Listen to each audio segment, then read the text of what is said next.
To help us preview the Ohio State men's hockey season, 614 Check is excited to welcome head coach Steve Rohlik, who's entering his 10th season as coach. The Buckeyes will kick off their season this Saturday on the road versus Mercyhurst at 7 p.m. Coach, thank you so much for coming on and welcome to the show. Yeah, thanks for having me on.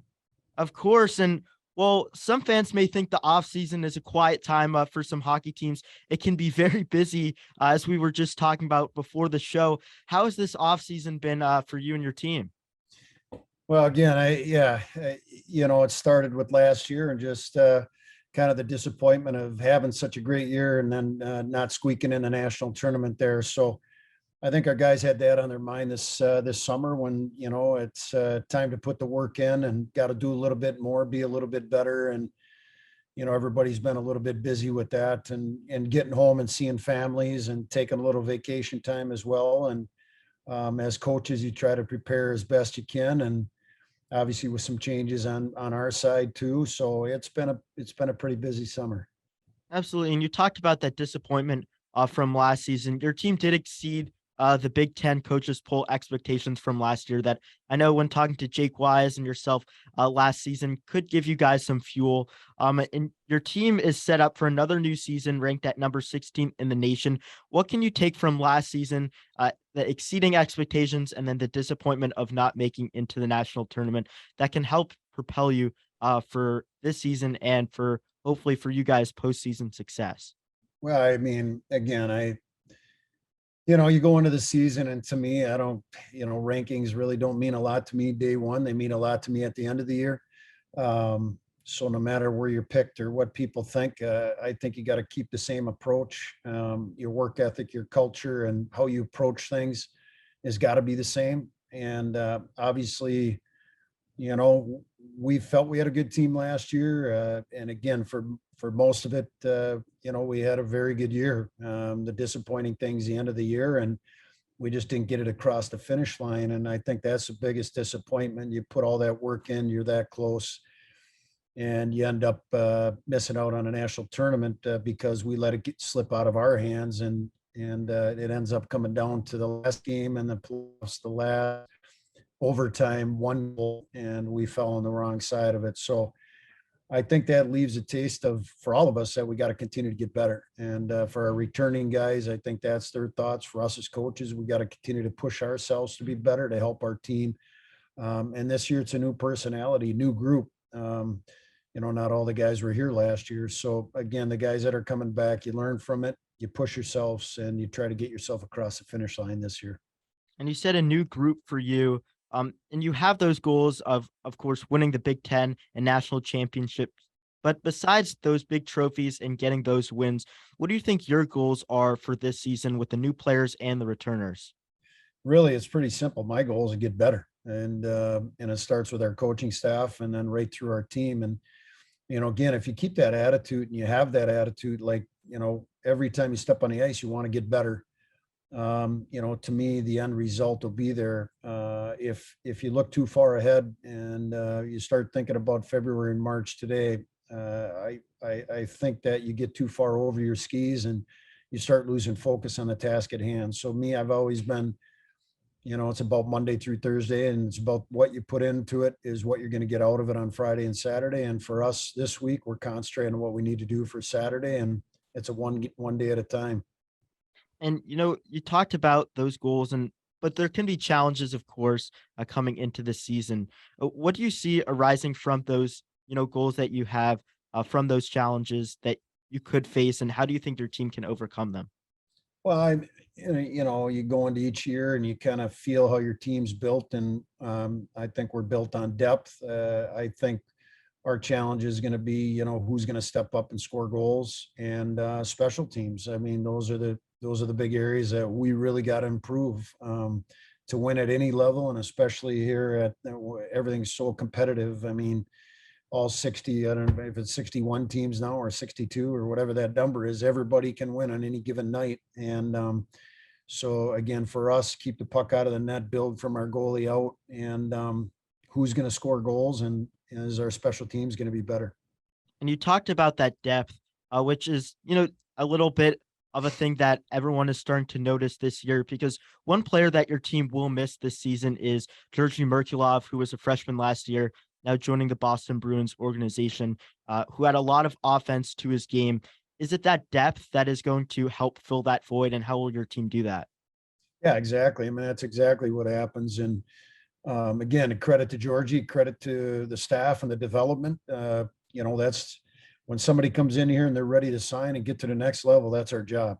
Our job is to develop these guys the time they are here and prepare them for the next level. And with a guy like that missing, well, then it's next guy up. And he doesn't have to score 20, but if someone scored 8 last year, maybe we can get 12 out of them. Someone scored 4 last year, maybe we can get 8 out of them. I mean, I think that's the mentality that we have to take, and that's how you overcome losing an offensive weapon like Georgie.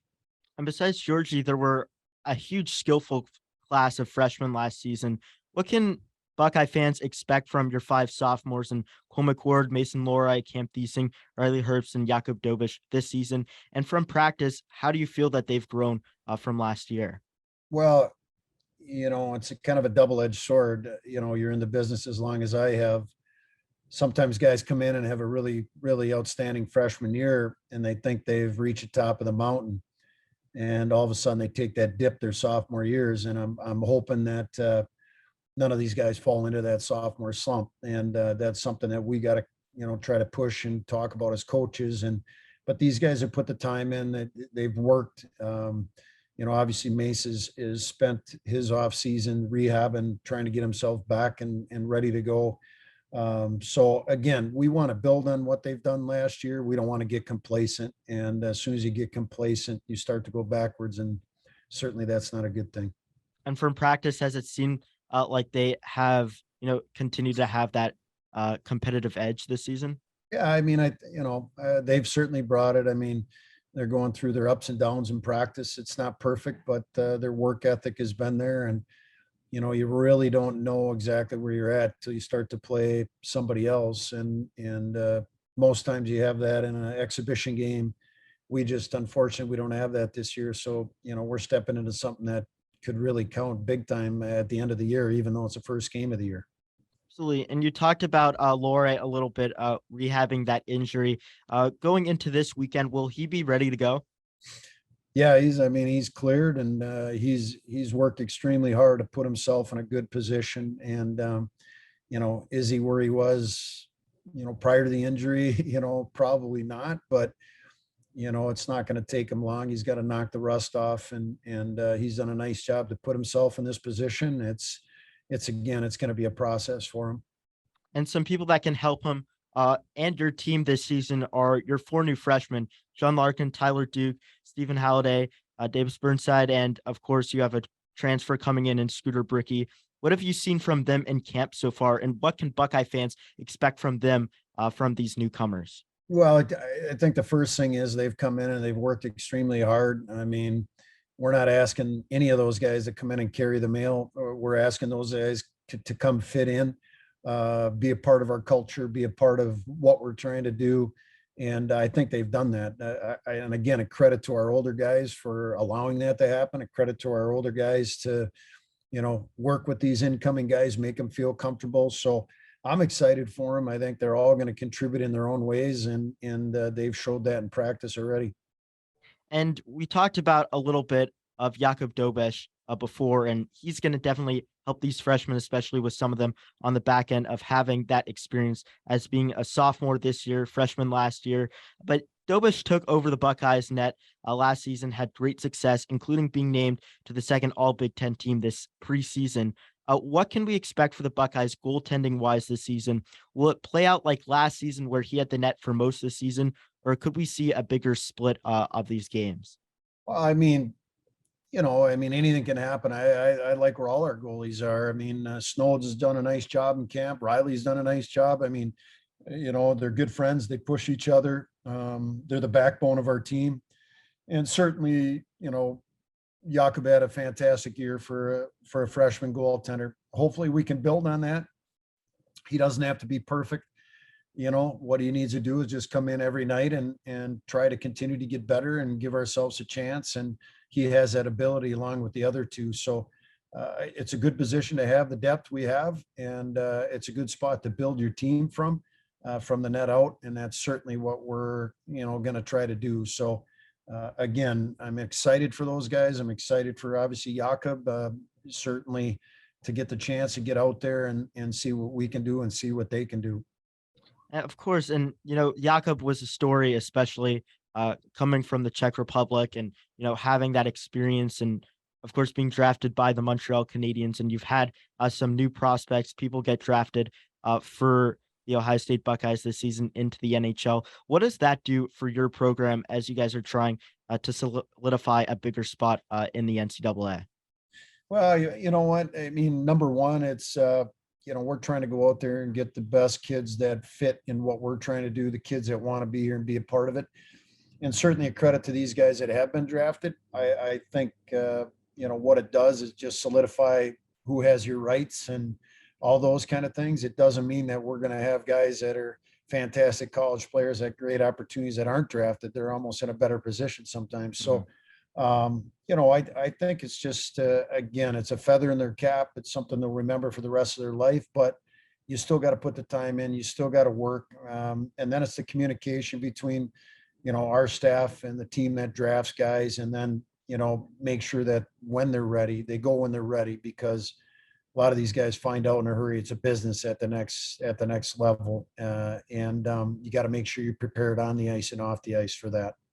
And someone that's been preparing for that for a while with the Buckeyes franchise has been Gustav Westland. He was a key player for your team last season, captain for you guys entering his 5th year, along with former guest of the show, Jake Wise.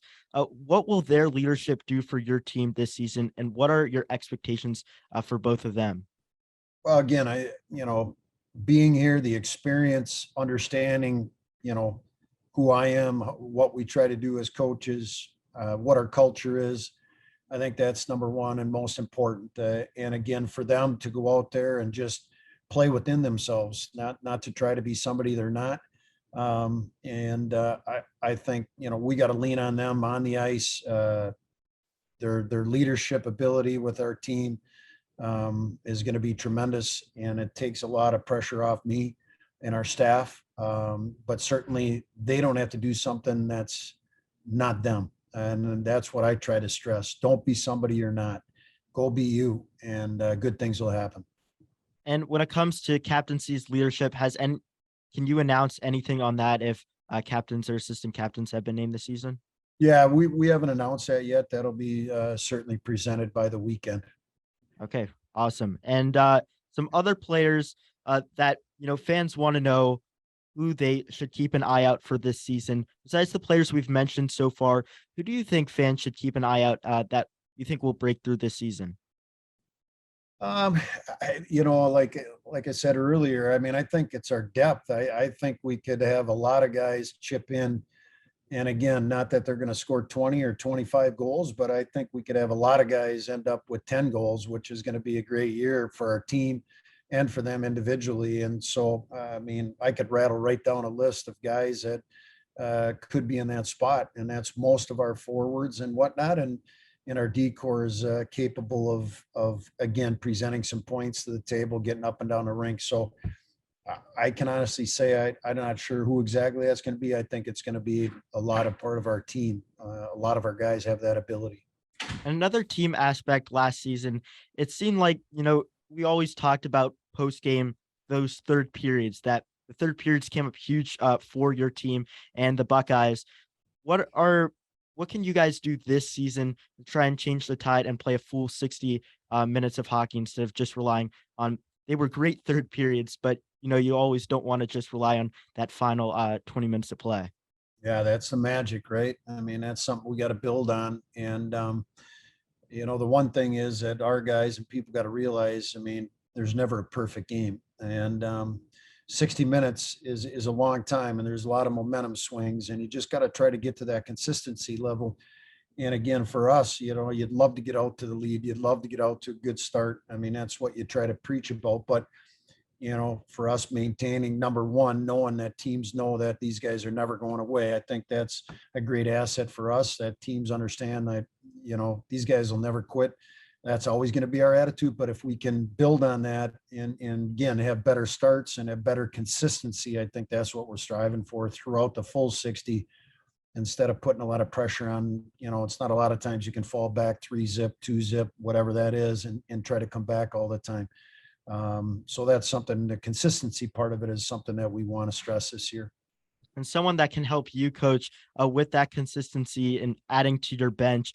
This offseason, you added Luke Strand to your bench as assistant coach. How excited are you to welcome him to the team, and how will he elevate your team and the special teams?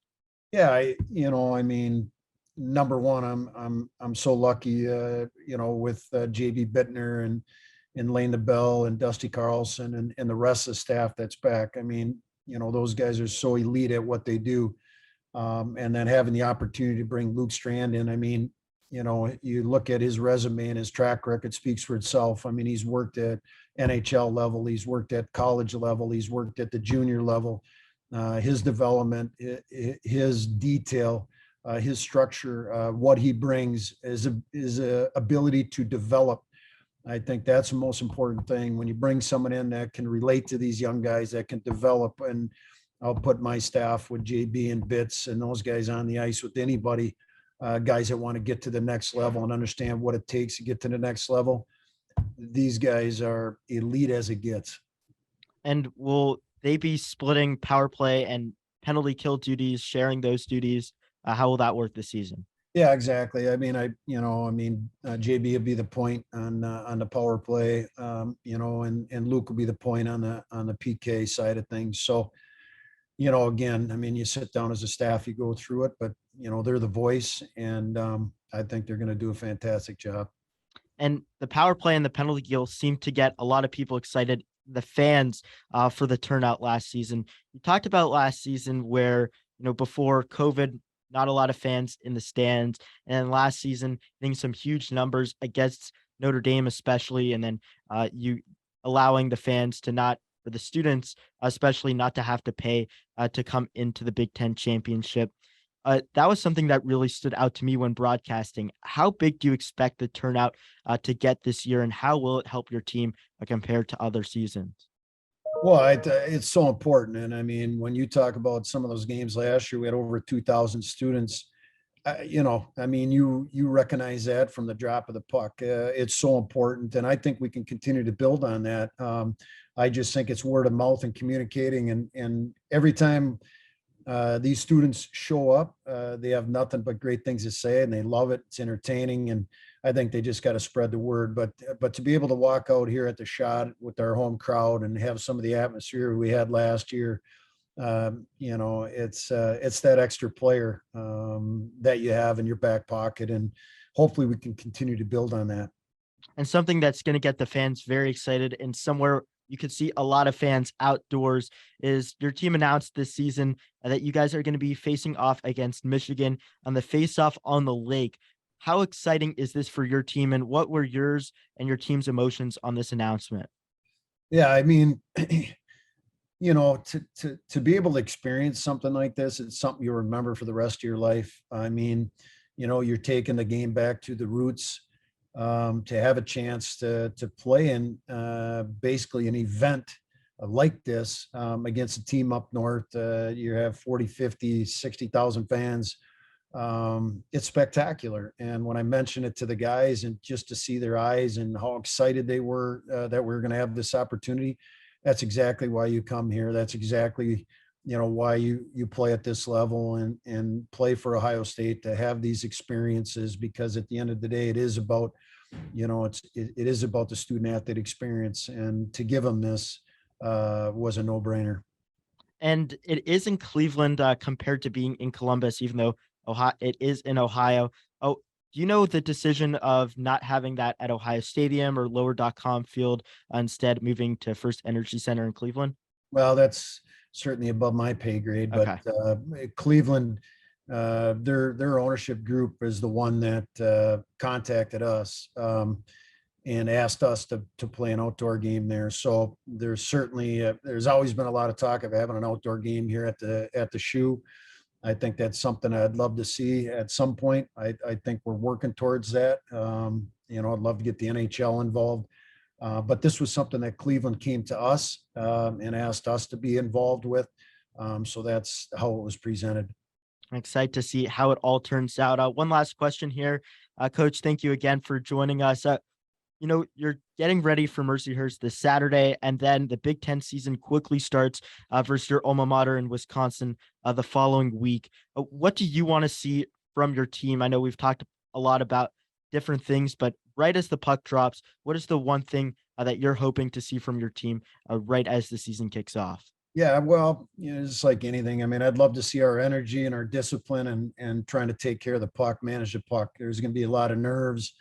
We haven't played a game. And again, I mean, they're in the same boat, but we're going up against a very good hockey team, well coached. Rick does a fantastic job. It's homecoming weekend. It's been sold out. I think 30 minutes it took for them to sell out both nights. So it's exactly what you want on the road against a really good hockey team. We got to be ready to go and control our emotion, take care of the puck, and be disciplined and penalty wise, be disciplined with the puck. And, hopefully we get a few breaks along the way.